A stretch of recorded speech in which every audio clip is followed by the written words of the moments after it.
ये हमने 2 रुपए के प्रोडक्ट से शुरू किया था। अच्छा जी। और अब हमारे पास 3 से 3,500 तक का भी प्रोडक्ट है। फार्म मेरा खेत में है और गांव में मेरा घर है, लेकिन जब मैं फार्म पे जाती हूँ तो मेरा घर जाने का मन नहीं करता गायों के पास से। बिल्कुल इतनी पॉजिटिव वाइब्स आती है वहाँ पे, चारों तरफ हरियाली है। गौ माता जब अपने खुली छोड़ते हैं हम, वो भागती हैं, तो उसमें जो आनंद महसूस कर सकते हैं ना, वो शब्दों में बयां नहीं कर पाएंगे। बिल्कुल जी बिल्कुल। अभी मैं गीता जयंती कुरुक्षेत्र में था, यहाँ पर मुझे ना काफी एक यूनिक चीज देखने को मिली। हरे कृष्णा गौधाम, ये जो गाय के गोबर है, ये गाय से जुड़कर ईंटों से लेकर धूप बत्ती अगरबत्ती ये सब बनाते हैं और काफी अच्छी डिमांड है। तो मैं इनसे बात करूंगा, आगे मैं दिखाता हूँ वीडियो में कि ये कैसे प्रोसेस करते हैं और क्या है। नमस्कार जी। नमस्कार सर। आपका अपना नाम क्या है जी? सर मेरा नाम बबीता है। हाँ जी। मैं सोनीपत डिस्ट्रिक्ट की रहने वाली हूँ। हाँ जी। और गीता जयंती में अपने प्रोडक्ट्स के साथ यहाँ पे आई हूँ सर। अच्छा जी। और लोग जैसे देखते हैं काफी अच्छा रिस्पांस मिल रहा है मुझे। अच्छा जी। अच्छा। एग्जीबिशन जहाँ लगती है लगभग वहाँ पहुँच ही जाते हैं जी अपने प्रोडक्ट्स के साथ। ठीक है जी। तो जैसे लोग गाय को जब तक रखते हैं जब तक वो दूध देती है, हाँ जी। उसके बाद या तो उसको रोड पे मरने के लिए छोड़ दिया जाता है या फिर गौशाला में छोड़ दिया जाता है। हाँ जी। तो सर इसी का सोल्यूशन निकालने के लिए हमने ये काम शुरू किया है। अच्छा जी। अब हम गाय के गोबर से भी पैसे कमा सकते हैं।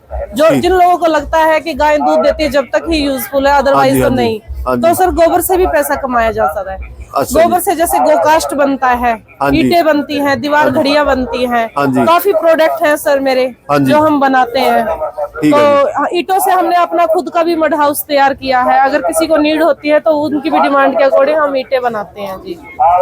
और सर ये हमने 2 रुपए के प्रोडक्ट से शुरू किया था। अच्छा जी। और अब हमारे पास 3 से 3,500 तक का भी प्रोडक्ट है। अच्छा जी। जो कि गोबर से ही बना रखा है हमने। धूप बत्ती बनाते हैं, जैसे गणेश चतुर्थी पे गणेश जी लेके आए थे। हाँ जी। क्योंकि ये क्या है कि इको फ्रेंडली है। ठीक है। दिवाली पे जैसे दिए हैं सर, दिए यूज करके उसको फेंको मत, घर के ही गमलों में डाल दो, वो कंपोस्ट हो जाएंगे।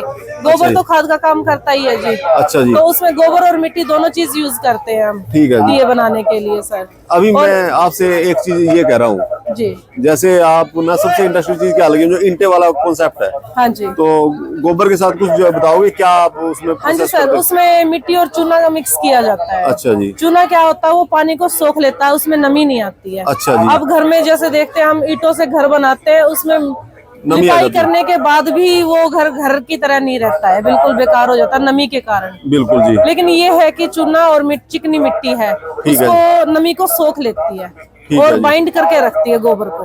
हाँ बिल्कुल बिल्कुल। तो इस वजह से उसमें मिट्टी और चूना भी मिलाया जाता है सर, जो कि बहुत ही बढ़िया है। इसका क्या है कि गर्मियों में ये बिल्कुल ठंडा रहता है। ठीक है जी। हाँ, इसमें एसी की ज्यादा जरूरत ही नहीं होती, ज्यादा क्या बिल्कुल ही जरूरत नहीं होती। मड हाउस में आप पंखा भी लगा लोगे गर्मियों में तो वो भी आपको बहुत अच्छा महसूस कराएगा सर। अच्छा, और कहीं वजह से आपकी ईंटें वगैरह गई, किसी ने कुछ काम स्टार्ट भी किया है? हाँ जी सर, इसमें हमारी कुछ ईंटें गई थी सोनीपत डिस्ट्रिक्ट में ही। हाँ जी। वहाँ पे एक आश्रम तैयार हो चुका है जिसकी 1 जनवरी को ओपनिंग होनी है। अच्छा तो जी। उसकी भी डिटेल हम आपको बताएंगे सर, वहाँ पहुँचेंगे। ठीक है जी। बिल्कुल जी। अभी अपने मैं प्रोडक्ट दिखा देती हूँ, जैसे जो बना रखे हैं। अब ये देखिए सर, ये सब गौ में निर्मित है। ये हम अपने हाथों से ही बनाते हैं। जैसे राम है, हाँ जी, स्वास्तिक है अपना। ये है सर लक्ष्मी गणेश की प्रतिमा है। ठीक है जी। ये गणेश चतुर्थी पे गणेश जी थे सी। ये सारा यही काम स्टार्ट करते जी सर, जी सर। ये अपनी धूप बत्ती है। ठीक है जी। ठीक है। और ये अपने हवन कप है सर। अच्छा, ये हवन का टोटल कॉन्सेप्ट हाँ जी, साम्रानी कप जी। ठीक है। इसका तो ये मतलब है कि जैसे अगर यूज ना हो तो इसका कोई वो नहीं होगा। ये है सर, जैसे अब गणेश जी हैं, कोई भी चीज लेके आते हो तो अगर वो खंडित हो जाती है, पीपल के पेड़ के नीचे रख देते हैं। हाँ जी, हाँ जी। इसको अगर आप रखोगे तो ये साइड इफेक्ट, ये इको फ्रेंडली है। ये धीरे धीरे धीरे धीरे कंपोस्ट होता चला जाएगा। अब जैसे स्कूलों में है, बच्चों के लिए भी काम करते हैं, तो हम एज अ मोमेंटो इसका यूज कर सकते हैं। जैसे ये हमने तैयार किया हुआ है, ये प्रॉपर गोबर से ही बनाया हुआ है जी। बिल्कुल बिल्कुल सही बात कहा आपने। स्कूलों में मोमेंटो के तौर पे काम किया जा सकता है। सबसे बढ़िया है सर, इसका कोई साइड इफेक्ट नहीं है और गौ माता को भी इससे सहयोग मिलेगा जी, उसको बचाया जा सकता है गौ माता। बिल्कुल सर, बिल्कुल जी सर। अच्छा, मैं आपसे ये कह रहा हूँ, जैसे आप ये गाय से जुड़े हो जी सर, तो उसके बाद आपको जैसे अपने जीवन में क्या चेंजमेंट फील हुआ सर चेंज इतना हो जाता है कि जब भी हम गाय के ऊपर हाथ भी फेरते हैं ना, तो उससे पॉजिटिव वाइब्स ही आती है। ठीक है। मैं फार्म मेरा खेत में हाँ जी। है और गांव में मेरा घर है, लेकिन जब मैं फार्म पे जाती हूँ तो मेरा घर जाने का मन नहीं करता गायों के पास से। बिल्कुल इतनी पॉजिटिव वाइब्स आती है वहाँ पे, चारों तरफ हरियाली है। गौ माता जब अपने खुली छोड़ते हैं, वो भागती हैं, तो उसमें जो आनंद महसूस कर सकते हैं ना, वो शब्दों में बयान नहीं कर पाएंगे। बिल्कुल जी, बिल्कुल। बिल्कुल। चलो ठीक है जी, धन्यवाद जी आपको। Okay sir.